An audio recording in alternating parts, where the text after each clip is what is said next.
Сіздерге сұрақ. Автомобиль шығу тарихындағы ең әйгілі көлік десе қай автомобильді алар едіңіз? Бұл не көлік? 34-ші кузовындағы BMW-ның 5-ші сериясы ма, әлде Жапон самурайы Toyota Mark II ме? Кейбір адамдар Nissan Skyline немесе Toyota Land Cruiser деп те жатады. Бұл атаққа әйгілі Gelandenwagen, сапалы Audi Quattro немесе американдық Muscle Car-ды да алатындар бар. Бірақ бүгінгі видеомызда біз сіздермен барша сенімділікпен ең әйгілі автомобиль деп айтуға болатын W124 кузовындағы Mercedes туралы айтатын боламыз. Сіздермен Abzik Motor және біздің бүгінгі кейіпкеріміз Mercedes-Benz W124. Бұл автомобиль кезінде көліктер мықты, сапалы және төзімді болған деген теорияны сіздің бетіңізге басып айтып бере алады. Көлікті жобалау барысында неміс инженерлері барын салумен қоймай, әлемдегі ең үздік седанды жасап шығаруға мақсатқа қояды. Революциялық дизайн, жаңа артқы подвеска және сол уақыттағы қауіпсіздік жағынан ең қауіпсіз автомобильдердің бірі саналған. Мерседестіктер көлікті жасап шығаруға көп қаражат бөлгені соншалық, оны ақтап шығуы да оңайға соқпайтынын түсінеді. Себебі келесі шыққан 210-ші Mercedes ондай ақша салуды қажет етпей-ақ, маркетингтік жолдармен сатып алушыларды табады. Бірінші рет немістер 24-ші Mercedesті 1984 жылы Севильяда өткен көрмеде жарыққа шығарды. Mercedes фанаттары мен автосүйер қауым арасында бұл көлік нағыз жаңалық ашқандай сезілді. 1990 жыл. Mercedes'тің бриллианты әйгілі Волчок дүниеге келеді. Бұл автокөлікті еске алғанда көбіңізде денең тітіркенетіні сөзсіз. Бұл көліктің фанаты ретінде мен сіздерге тоқтамай айтып бере аламын. Бірақ қысқа нұсқа және ең қызықтылармен бөлісемін.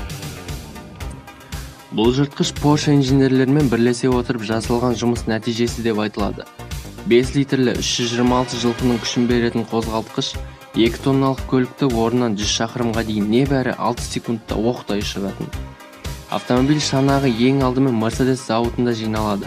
Одан кейін Porsche инженерлеріне мейкап жасатуға жіберіледі. Кузов панельдері мен пісіру, яғни сварка жұмыстар жүргізіледі. Сосын қайтадан Mercedes зауытына бояуға жіберіліп, қайтадан Porsche'ге алып келеді. Жалпы бір көлікті жасауға 18 күн уақыт кеткен. Қарап отырсаңыз, бір көлікті жасап шығарудың өзі қандай сапалы болғанын көреміз. 500-ші қасқыр Mercedes'ін жай E-класстан үлкен аркалары, үлкен диаметрлі дисктерінен және алдыңғы бамперінен ажырата аласыз.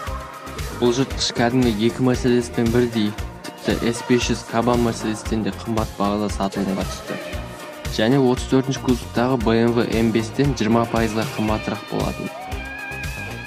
5 жыл ішінде небәрі 10.500 автомобиль жасап шығарылды.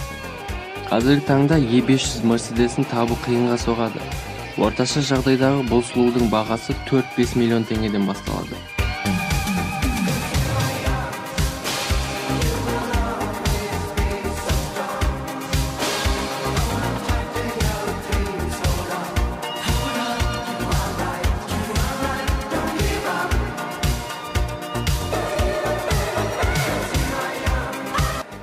Тағы да бір қызықты факт, Mercedes 124 көптеген фильмдердің басты актері деуге болады.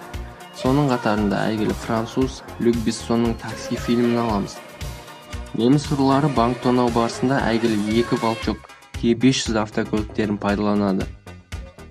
Бір қызықтысы басты рөлдегі Даниэль фильм барысында әйгілі. Ну что, баварцы, так и ездите на тракторах? Сөз тіркесін қолданады. Mercedes компаниясы режиссерді сотқа беріп, әрине сот ұтып шығады. Люк Бессон Mercedes компаниясына $2 миллион астам айыппұл төлеуге мәжбүр болды. Достар, бүгінгі видеомызда біз сіздермен Mercedes E500 туралы әңгімелестік. Лайк басып, комментарий қалдырыңыздар. Келесі кездескенше сау саламатта болайық.